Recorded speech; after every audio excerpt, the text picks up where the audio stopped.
Good night, Margot.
I must have a double or I'm dreaming.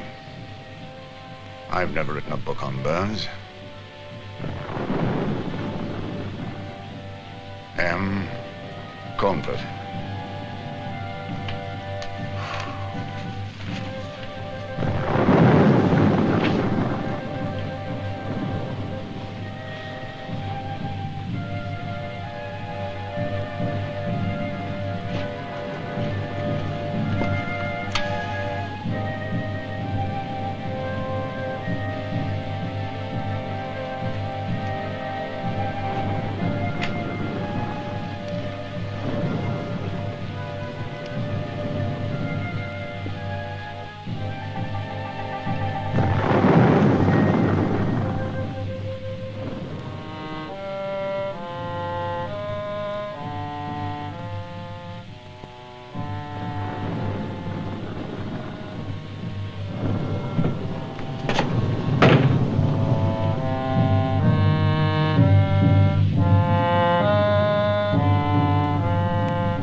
Could we use your telephone? We're on a walking holiday. This rain's beaten us. We want a phone for a car. I'm afraid I haven't got a phone. Why don't you try the next bungalow? They all seem to be deserted. You're the first person who's seen in miles. Yes, well, I dare say your luck will change. Thank you, I hope so. Oh, please, couldn't we just come in to change our clothes till it stops raining? We're nearly drowned. I'm sure you'll find somewhere further along. Oh, all right.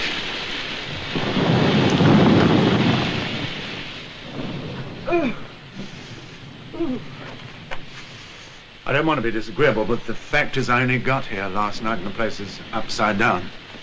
Do you live here all year round? No, not in winter. I just look in once in a while to see everything's all right. Where were you aiming for? Were you going far? No, only to Guildford. Guildford? That's miles away. The bedroom's over there. Would you like to change? Thank you.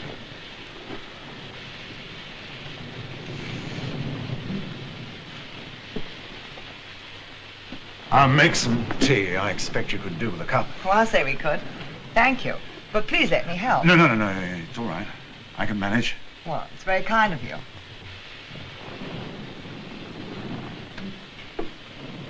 Well, my name's Dean Gilson, and this is Marion Savage. Mine's Elliot.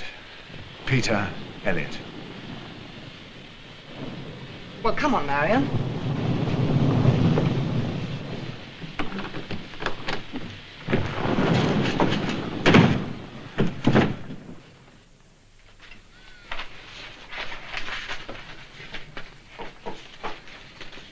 What on earth are you doing, Marion?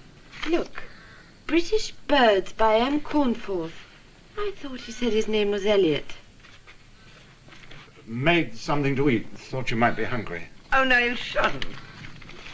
We're being an awful nuisance. Have you got everything? Can I get some? No, thanks. It's all under control.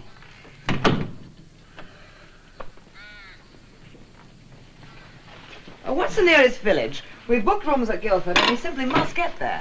I don't know. At least I never can remember. Something unpronounceable. I'll fill up the teapot. I've got the kettle on. Oh, no, let me. No, it's all right. I can manage. Not all women are as helpless as men think.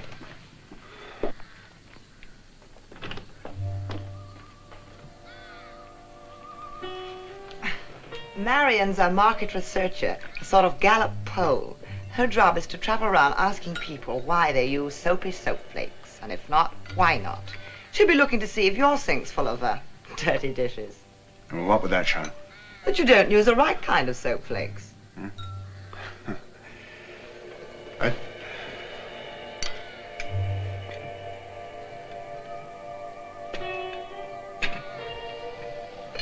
Marion's not really inquisitive. It's simply that she's very nervy and imaginative.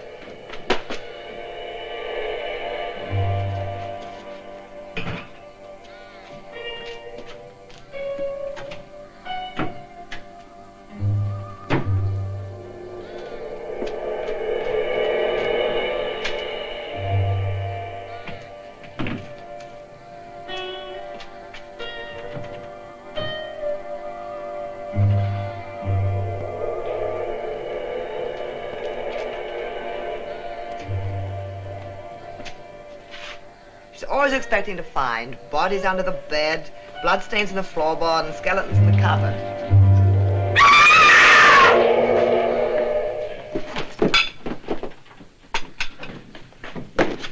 Marion! She must have seen a rat. The place is running with them. I should have warned her. She's got some smelling salts in her bag. I'll get them.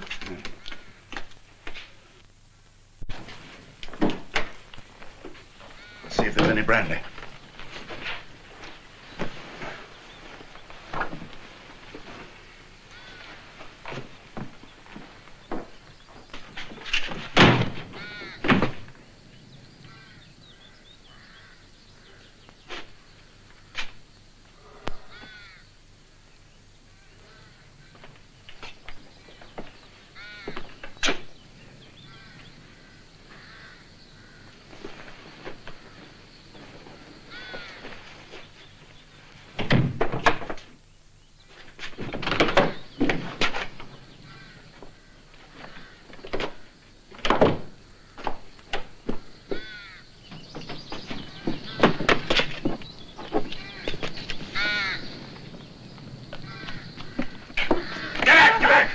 Leave us alone. Oh, come on, Marion. It'll be all right. Come on.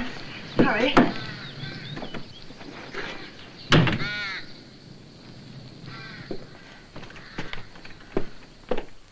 Come in here. I want to talk to you.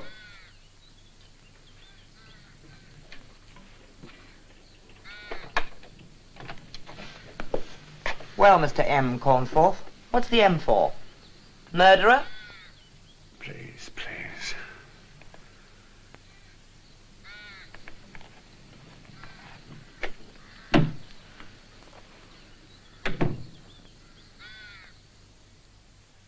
And what's more, I can prove I was in London last night. My neighbour saw me, a chap called Mungo Petty. He saw me through a window in my own flat. He saw me go to bed. Did he see you get up again? But he's not here to ask. Maybe it's as well.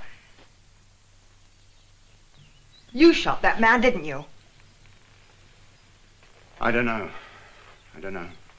I wish I could answer positively yes or no, but I don't know. I may have had a blackout. I've been working hard lately and sleeping badly. I had to take sleeping pills. And I have got a terrible headache. Do you know who he is? Yes, that's a ghastly thing. He's my cousin. His name's Michael Cornforth. But you said you'd never been here before in your life. I haven't seen Martin for years. I didn't even know he lived here.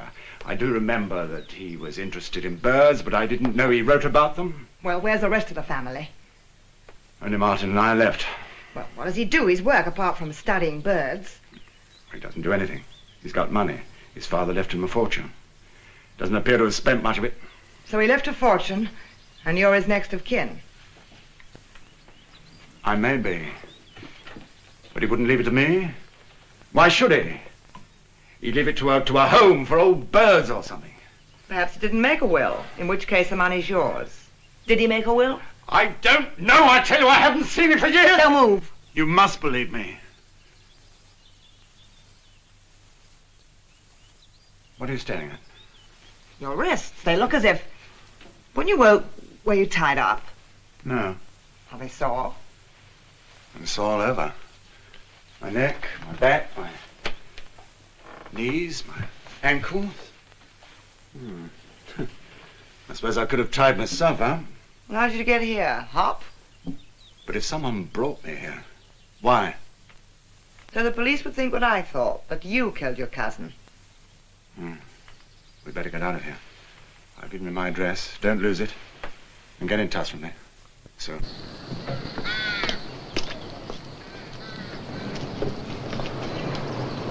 It's all right, Marion. Marion, wait for me. It's all right. He's all right. Relax. What are you frowning about? I can't see how anyone could have broken into my flat. I'm always careful to lock up.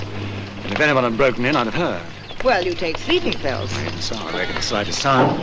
As for tying me up, whatever it was he did, how could he have done it?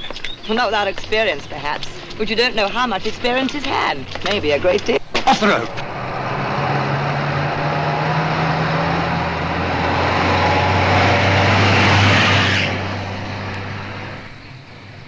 See what I saw? A blonde. Pity we couldn't ask for a lift. Why are we going there? We're not.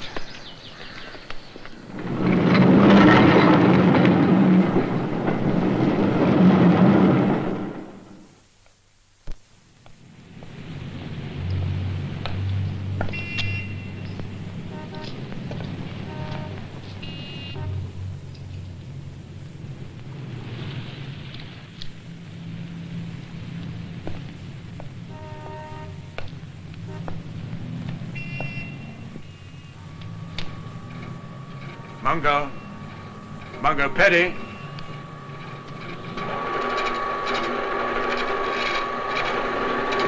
Hello, Mungo.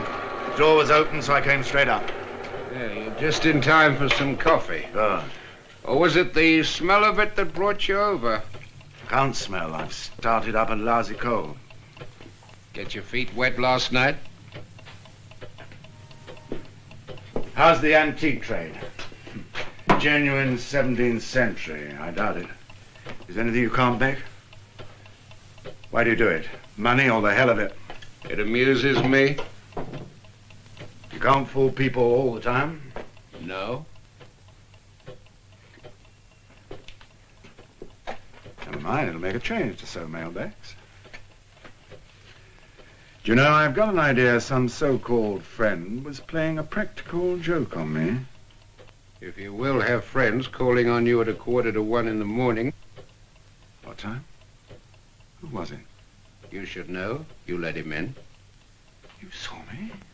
My dear fellow, I didn't have to see you. All I saw was this friend of yours arrive at your door and ring the bell. But And then I heard you say, Come on in. You're late, but I've got the trunk packed. It's all ready for you. After that, I went to bed. I got nicely to sleep when a car drove up. And you decided the time was now ripe to load that trunk into the car, judging by all the bumping and the scraping. After which, I'm grateful to say, the car drove off and your door was kindly shut. More coffee? No thanks. Tell me, did you see this man? Yes, he was average height, slim. He wore a raincoat with a belt tightly drawn across, just to be sure you'd notice the slim. But his face, did you see it? No, it was too dark. Suppose the blonde hasn't anything to do with it? What blonde? The blonde in the shooting break. What do you know about a blonde in a shooting break? You were at home this morning, weren't you? Yes, of course. When I woke up this morning, there was a shooting break outside your door. Then later, when I was dressing, your door slid open, the blonde slid out, and the car slid off. Did you see what she looked like? No, she was too quick for me. Don't worry, Michael. That long, soft hair. Michael. Oh, Michael.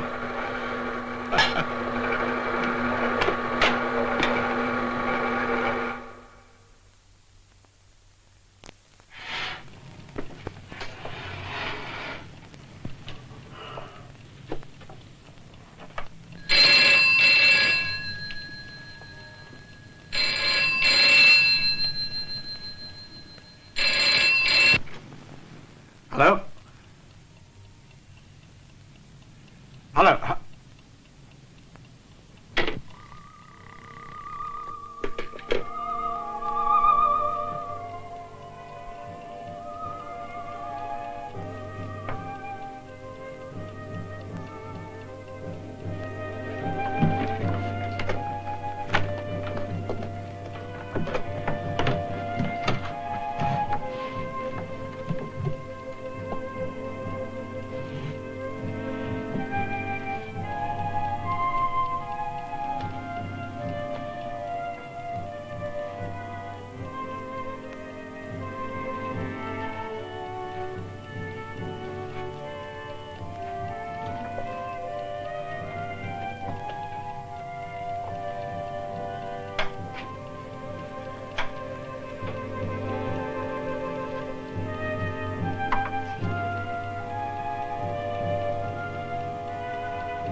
Evening Post.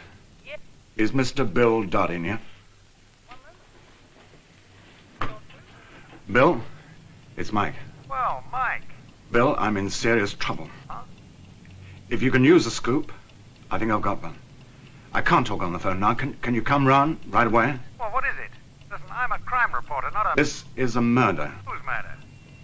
It's mine. What, you mean you did it, or you mean you're dead? I will be if you don't get moving. Okay, but if this is a joke, I'll personally cause you to regret it. You think it is a man's prince? It couldn't have been made by my charwoman. Oh, no, that's a man's prince, all right. I don't want to land you to any trouble. Oh, all the felonies I've compounded, I could spend the rest of my life in jail. Another 10 years won't make any difference.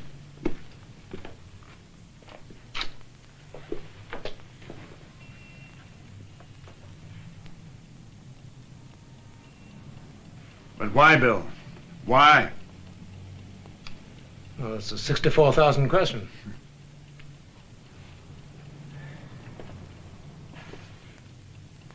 I don't know. I think it's fairly easy, Mike.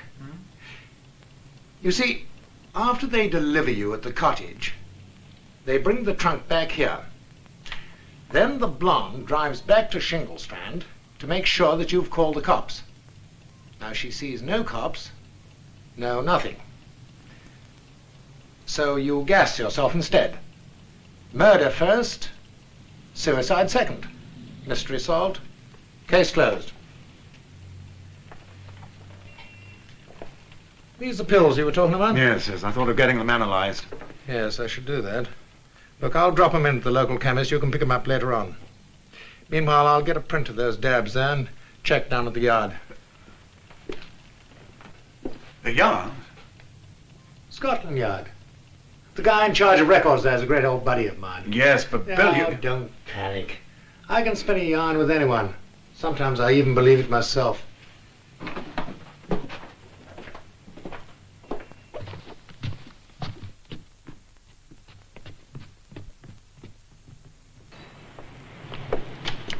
Morning.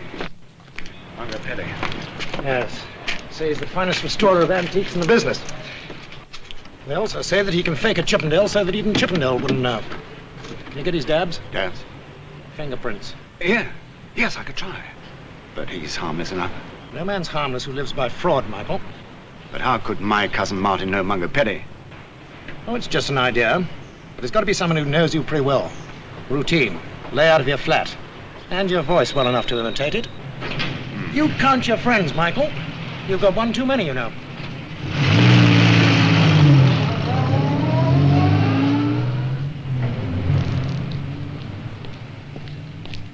Jean!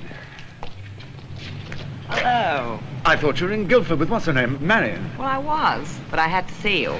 It's about Marion. Well, this morning she suddenly went into hysterics, and now she's in hospital. Did you tell him anything? No, but they've given her something to make her sleep. She won't come round for 24 hours, and that's tomorrow morning. Have you found out anything? Come and look.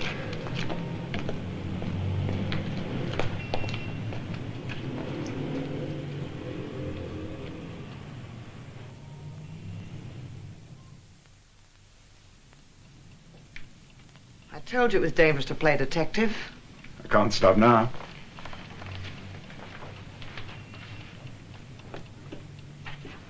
Blonde in the shooting brake. Have you no idea who she could be? Of course not. I don't even know any blondes. I don't even like blondes. Oh, look, Michael. I'm not being nosy about your friends or prying. It's just that I'm... No. Well, course I'm not. worried for you.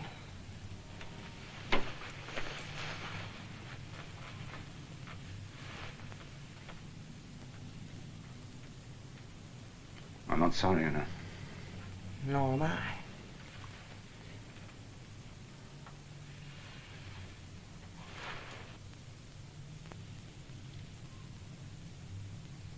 Who's that man?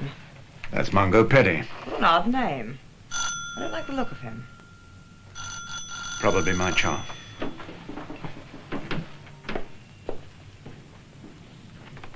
I must get back to Guildford now. I've got to go out myself, so I'll come part of the way with you. Oh, lovely.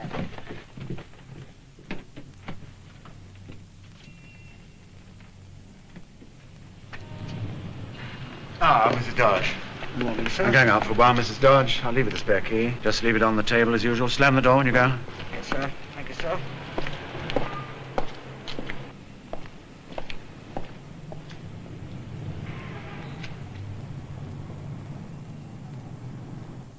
It's certainly our bottle, sir. I won't deny that. But they're not the tablets we supplied you with. But I bought them myself. They contain, amongst other things, a quantity of morphia. Quite an appreciable amount. In fact, they're what our American cousins would call a Mickey Finn. Frankly, sir, I think it's a matter for the police. No, I don't think that's necessary. It was obviously a joke. Dangerous joke, sir. All the more reason to inform the police. I'm not going to start sending my friends to the police. I'll take them back, in case I need them as evidence. Thanks. I thought you said that Jean could take care of Marion Savage. Well, she thought she could. So Marion wakes up in her right mind tomorrow and spills the whole story. First to the hospital and then to the cops. The cops go down to the bungalow to check her story and they find Martin's body in the cupboard. Oh boy, where does that leave you? You said you had some news. Sure, I've got news. It's going to take some time, though. Look at this. Now, that's the photograph of the fingerprints that I took in your flat. This is what I got from my pal in records. Incidentally, he wants it back with an explanation, and it's got to be a good explanation. This is an official copy. Well, they look the same to me. Yeah, they are the same. Then he must be known. It's not as simple as that, Michael. You listen to this. 2 years ago, the body of a woman was found floating in Sydney Harbour, Australia. Fair hair, face smashed in, purposely. Aged about 35, weight approximately 135 pounds. Australia. I should know. I was working on the Sydney Herald. Worked on the case at the time. Marks in the sand showed that a car had been driven up the harbour wall, heavy object dragged from the car, thrown into the water. Close by, a greasy starting handle on which a fairly clear set of prints. These. But wasn't he caught? No. Prints were circulated through Interpol. No results. And the woman, who was she? Nobody knows, except the man these prints belong to. However, I intend to find out how and why a murderer moves from Australia to your back door, and why he murdered Martin Cornforth. I was to be his third victim. Third, fourth, fifth, who knows? However, he's just lucky, Michael. He's careless, too clever, too fanciful. Does that description suit any of your friends? Only you, except for the careless? And I'm worried about that dead body in that cupboard.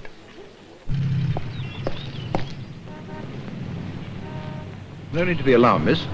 My name's Ashbury from the county police. This is Sergeant Wright. Oh, is it about Marion Savage? I'm just going to the hospital now. Miss Savage, yes.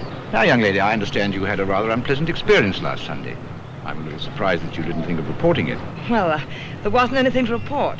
You don't know Marion. I do. So Miss Savage is wrong in saying that you, as well as she, suspected this man of having a dead body on the premises. Did you think of looking in the cupboard yourself to make sure? Well, no, I didn't bother.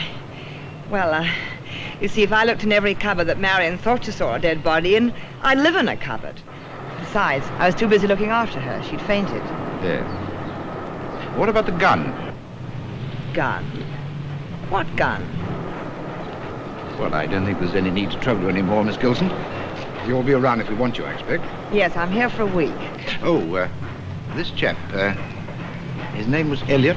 No, Cornforth. Martin Cornforth. He's a most charming person. I can't think what Marion's been saying. Yes, well, we'll pay him a little visit, I think. That would be the wisest course, and thank you very much. Goodbye.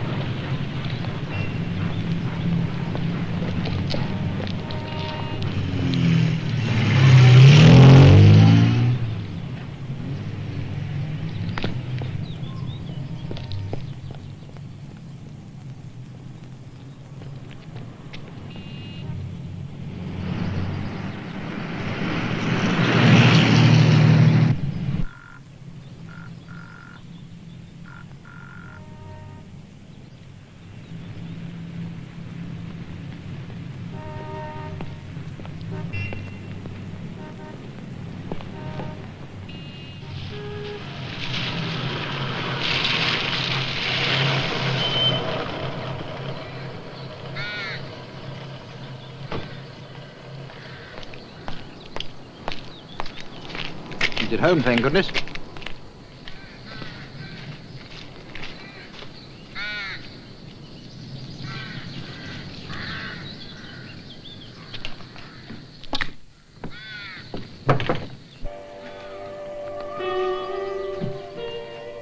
Mr. Cornforth?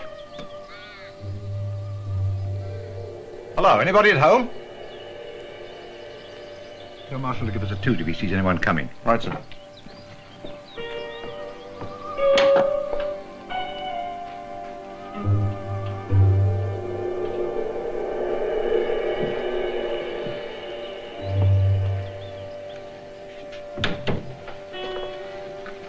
Found anything, sir?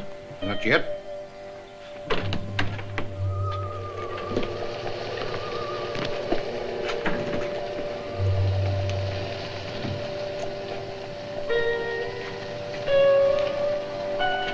Might be this one.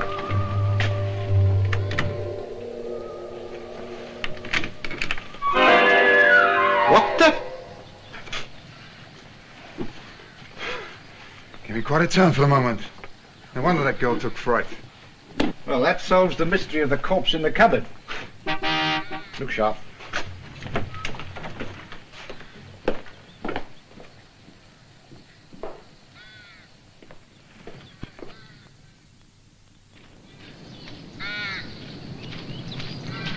The man coming this way, sir. I think it's him. Well, we'll soon see.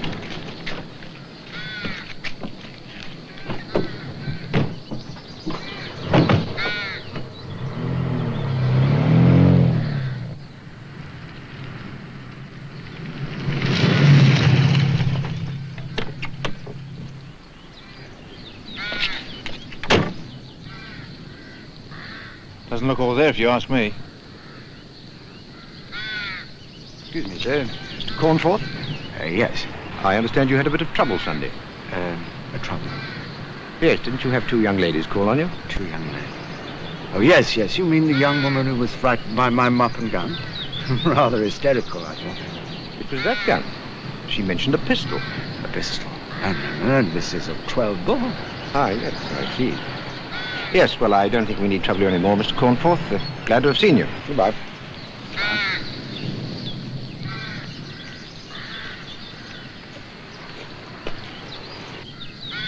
Oh, that's that.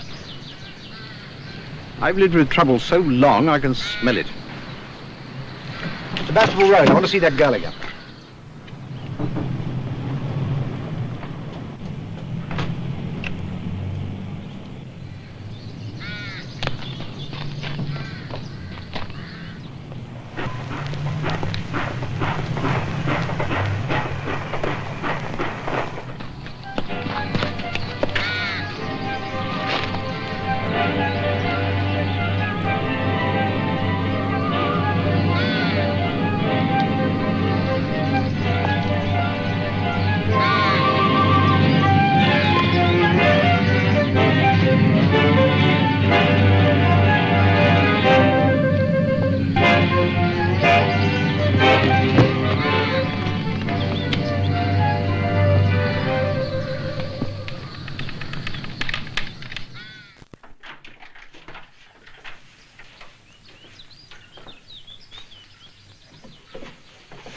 God, thought you were a ghost.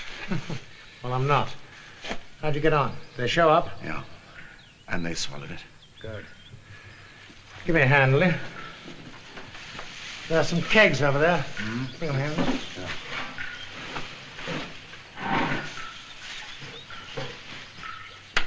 Thanks.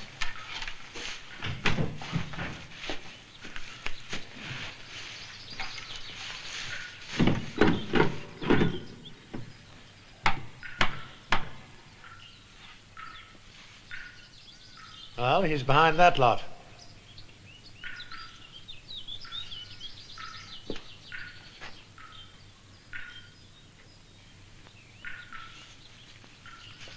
Look, Michael, he's a great deal safer behind there than he was in that cupboard. You know, the more I think of it, the more there has to be a will, with just enough money left to you to provide a motive, and the rest to somebody else. Yeah, but who? Let's get out of here. Go on.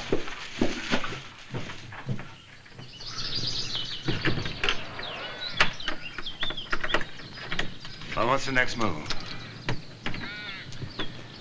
Well, the first thing you do when you get back is to get Munger Petty's fingerprints. Yes, I've got that organized. He said he'd mend my electric iron. I'll take it over if Mrs. Dodge hasn't already taken it. That ought to hold a print all right. Bill, that spare key of mine. I mean, how they could have got in. I'm always lending the spare key to Mrs. Dodge. I never thought of her, but she works for Munger. Suppose she dropped it there or left it, or... Oh, for crying, suppose she dropped it there or left it. What's wrong with her handing it? How long have you had her? A few months, but she's a wonderful child. Bill, she'd do anything for me. Oh, she'd do anything for me. She's poor, isn't she? She'd do anything for money. She wouldn't.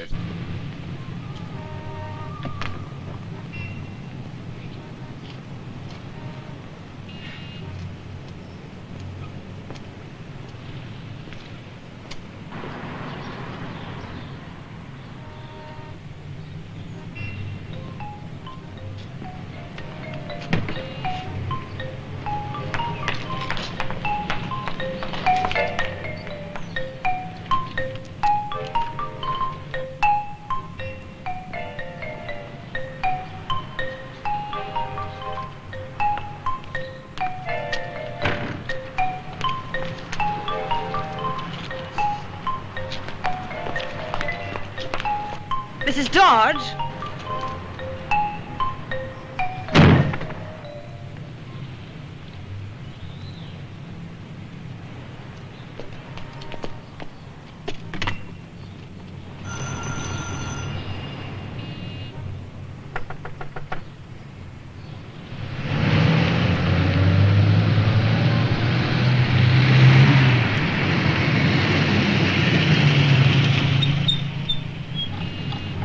Where are we going? Well, I'm going back to the office. You're going down to the public records office and you're going to check on Martin Cornforth. And check the lot. Marriage, death, divorce, the lot.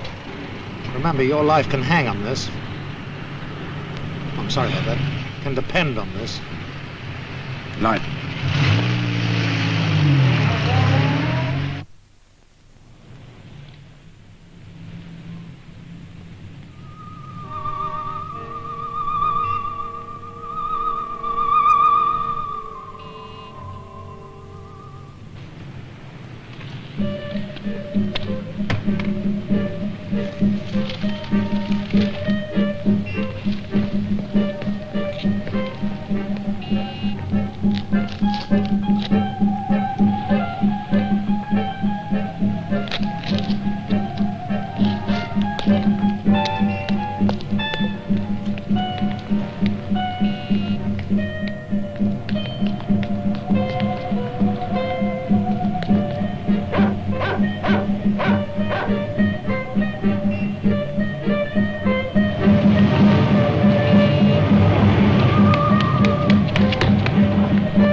Hello? Hello, Bill? Oh, yeah? There is a wife. Martin Cornforth was married 8 years ago. All very hush-hush, and I'm not surprised. What's her name? Kathleen Wanda McGill of Burlington, Colorado. And her father was a circus proprietor. I don't know what that makes her. She could be almost anything. All right, all we got to do now is to find her. I'll check through the files here first. Maybe some record of her, you never know. Right, keep in touch, will you? Okay. Going back to my flat now. Bye. Bye.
Who are you?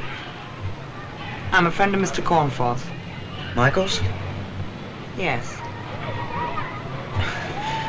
My name's Oswald Castellan. I'm a friend of his, too.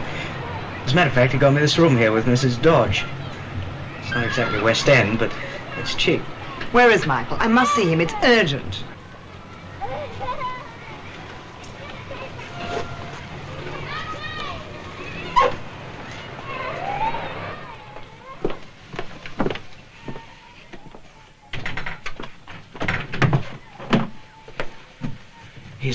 He's hopped it.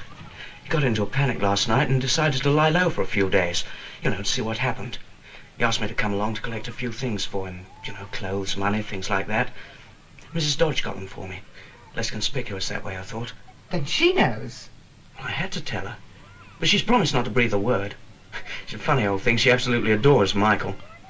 Look, it's her best parlour in here. Do look.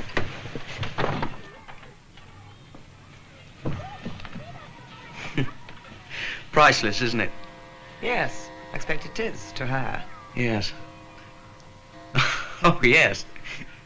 You didn't tell Mango Petty too, did you?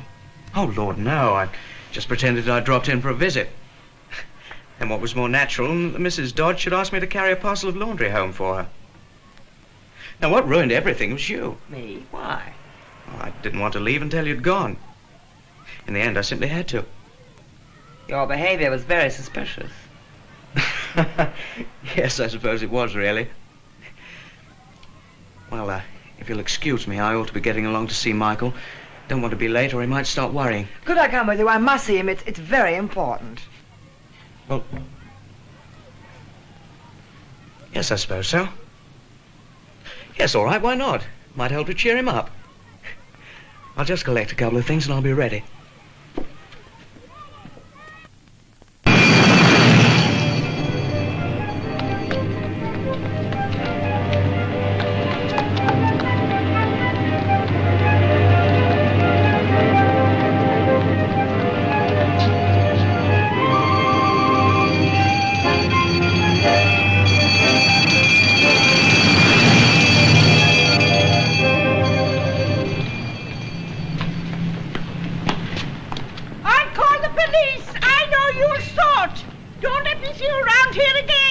Well, it's an obscure person indeed who hasn't a place on our files.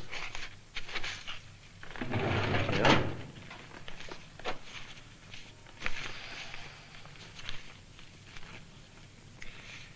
Kathleen Wanda McGill, better known as Colorado Kate, the sharp-shooting, knife-throwing cowgirl, is off to Australia. Australia for a season and is looking forward to a second summer down under. Got what you want? Yeah. Yeah, but that was 4 years ago, Ben. Who's likely to know her now? Well, you could try Wally Gizzard. He used to edit show news. He still keeps in touch, as far as he's able. Where do I find him? You know the Bear and Staff at the back of St. Martin's Lane? Well, as you go in, he's the last customer on the left. Man after my own heart. Thanks, Ben. So long.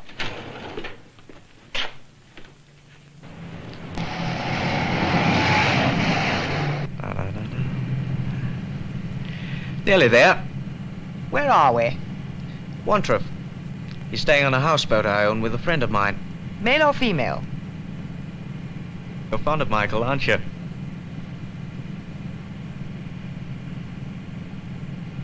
I suppose he is quite a catch with all that money. We don't know he'll get any yet. I do. His cousin Martin left 2/3 to his wife, 1/3 to Michael. Whichever dies first, the other one gets the lot. So there is a will and a wife. When did Michael find out? Don't ask me, it didn't go into details. A wife. Martin had a wife. Where is she? Somewhere. We'll find her.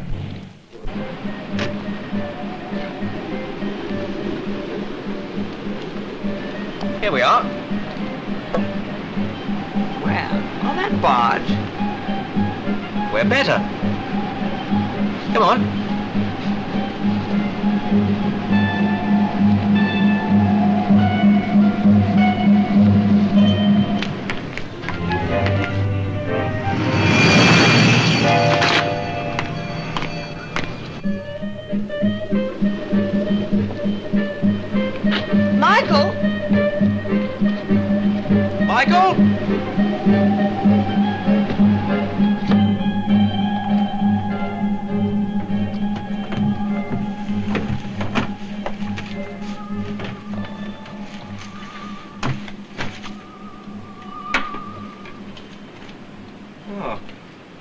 He's left a note.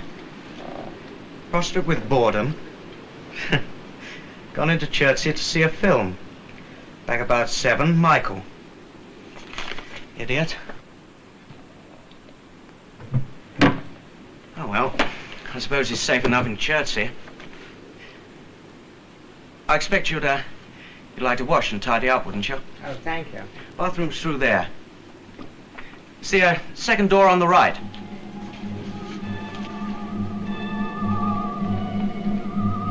I'll make some tea. Mister, I said Miss McGill's address is care of me. Cliff Derby. Look, all I want with her is just a friendly chat, for old time's sake. Yeah? Are you an agent? No. No, she's an old friend of mine. I knew her in Australia. Look, mister, I said Miss McGill's address is care of me. I heard you the first time. All right, then. Okay. That's the way you want it.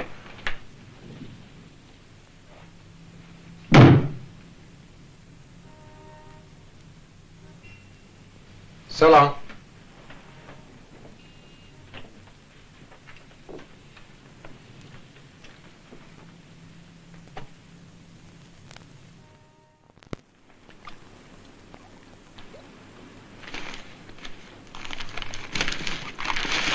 I'm undoing Michael's things.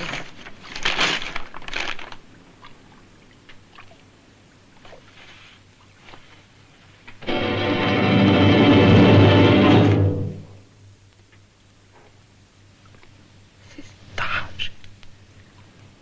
She's dead. You killed her.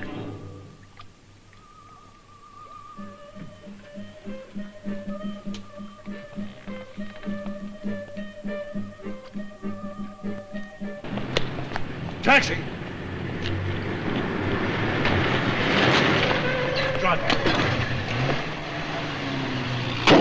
Jean, you mustn't jump to conclusions, even if appearances are against me.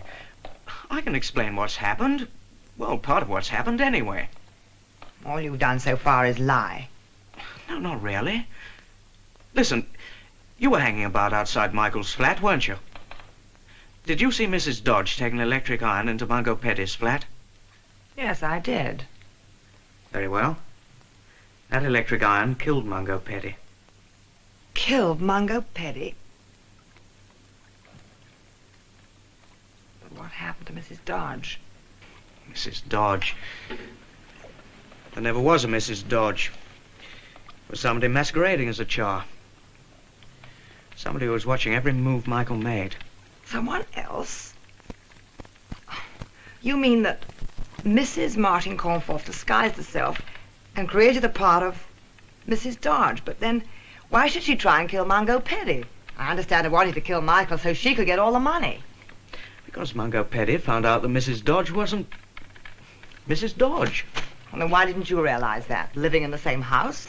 I hardly ever saw her, then only for a few moments at a time. But then why did you help the murderers to get away by taking all these clothes? Bill? Oh, thank God, I've been trying to get you for hours. Take it easy. What happened? The police... Well, It's Mungo Petty. He's dead. Just come through on the tape. Mungo? What? One of his antique dealer friends found him. Lying on the floor with his head staved in. Being hit with an electric iron. It's got your name scratched on the handle. It has not. Well, it has now. I saw it myself. Somebody wanted to make sure that it was identified. Listen, where are you? I'm in a phone box at Wimbledon Station. Right. Wait at the Broadway exit and I'll pick you up in about 20 minutes, okay? Okay.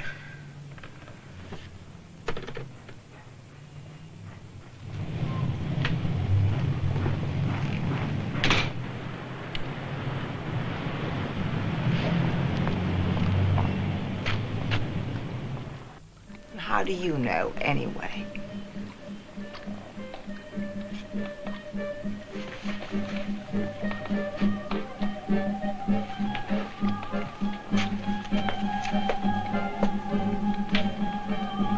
Martin Cornforth's wife, isn't it? She lives here with you. She was the blonde in the shooting break at Shingle Strand, and it's your shooting break. The two of you are in this together to get the money. Michael's never been here, has he? And you tricked me into coming down because I'm practically an eyewitness and you want me out of the way. Yes. I'm afraid I do. Too bad, isn't it? You know too much. Not quite everything. But too much.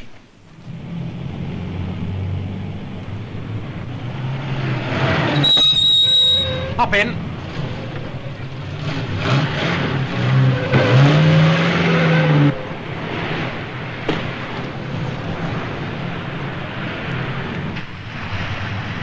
It must have been Mrs. Dodge. She's the only one who knew about my iron. Where the beds does she fit in? Mrs. Dodge, the blonde, and Mr. X.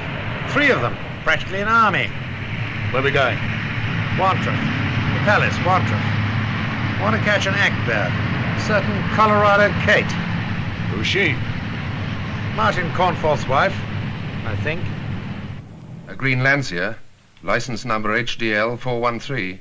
Stop and question passenger, believed to be Michael Cornforth, wanted for questioning in connection with the death of Mungo Peddy.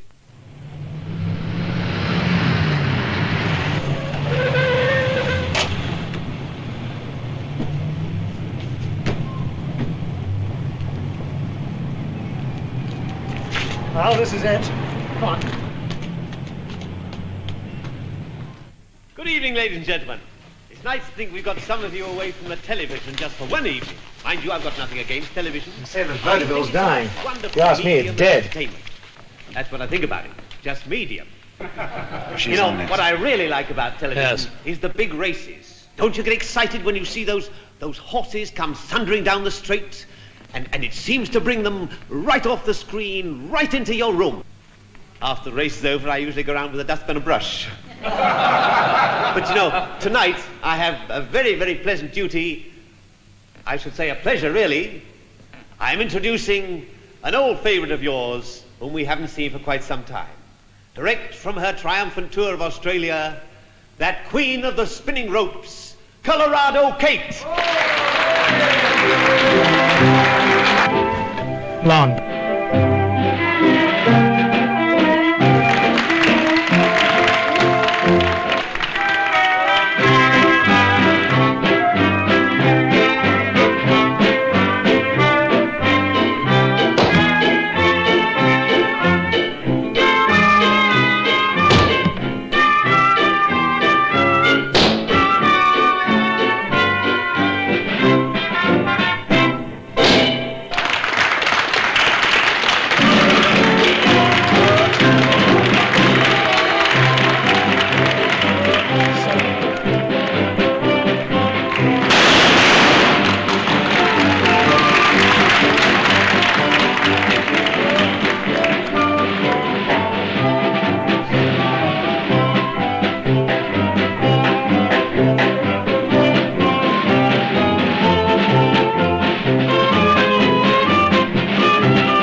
Spotted us.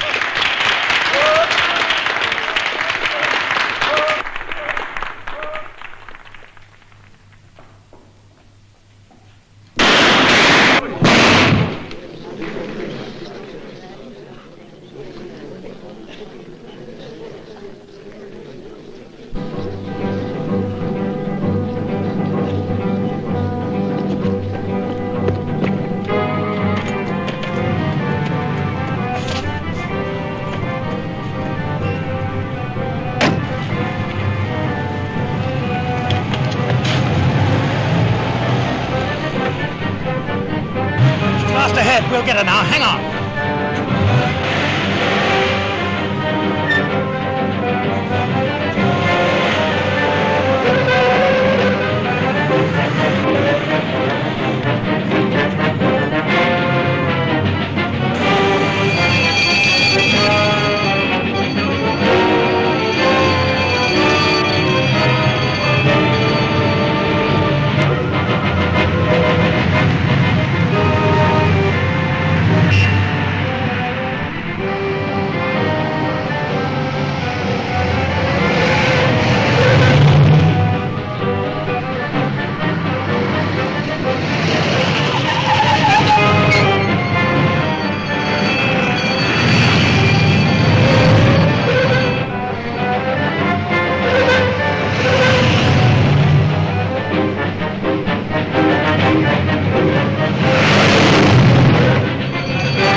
Evening. Oh, sorry, gentlemen.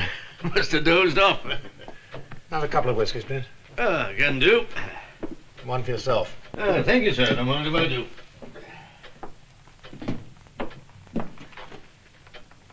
Bill. Hello. Cuddles and kisses from Kate. I've heard of her. Is she still around? Yes. Wilson.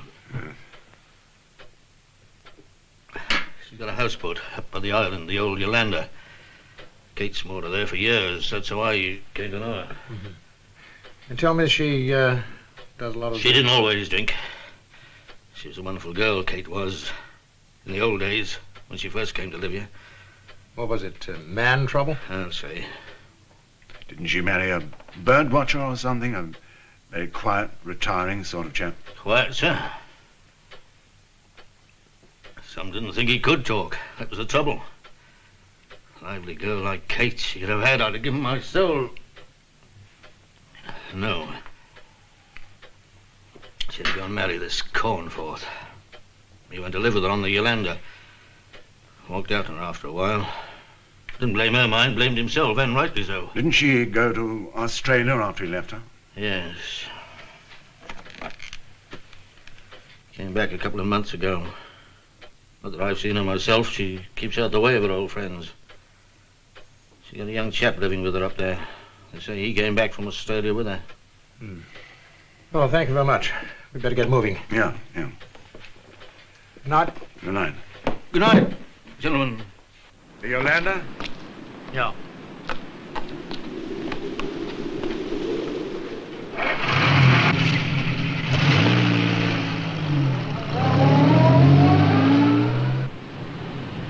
Bill, I've got a hunch.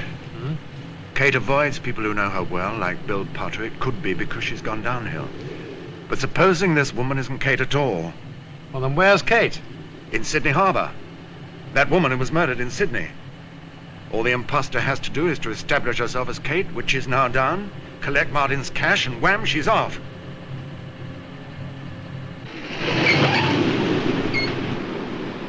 Must be pretty near. There it is. Come on.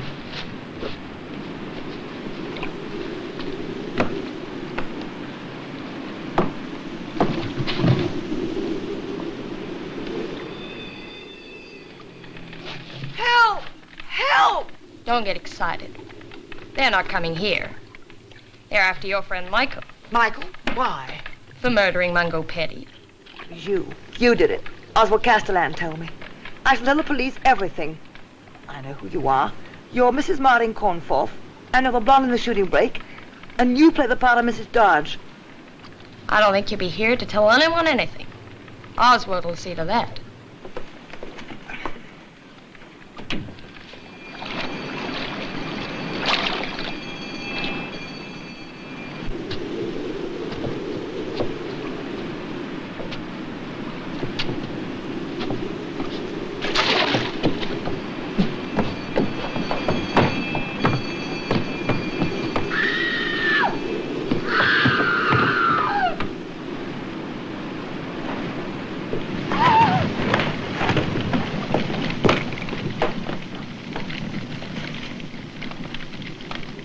It's all right, Jean, we'll have you out. Michael, I know who killed Martin and Mungo Petty. It was Martin's wife and Oswald Castellan. Good. Oh. This is Jean, the girl I was telling you about. Hello. She said there's no Mrs. Dodge. It was Colorado Kate in disguise. That means we're only chasing 2 people instead of 3. The man's called Oswald Castellan. They've only just gone. Castellan? Yes. I know that name. Was he an Australian? I don't know. Why? And you thought that Kate was an imposter. Boy, you might be right. Come on. Come, Jean. Come on, Bill. No, but Kate.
Have you got the man? Castellan?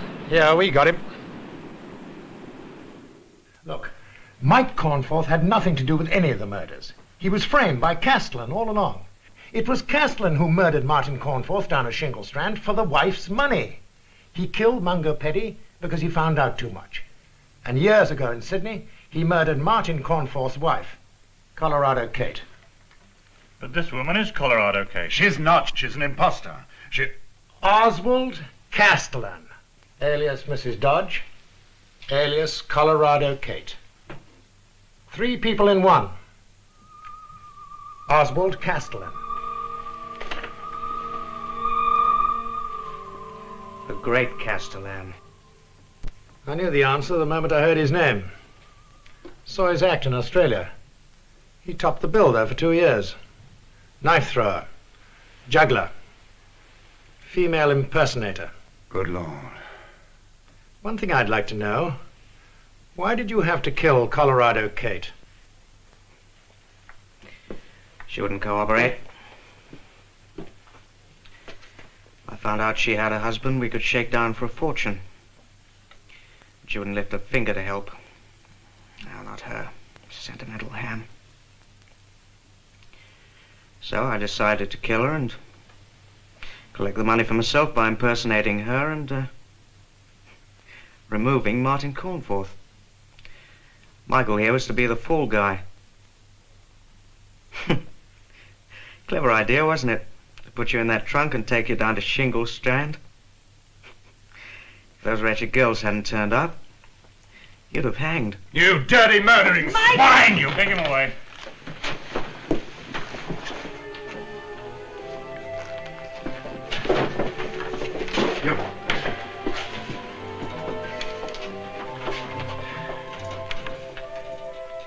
Well, you can never tell with blondes, can you? Can't even tell whether they are blondes. I'll take a chance on this one.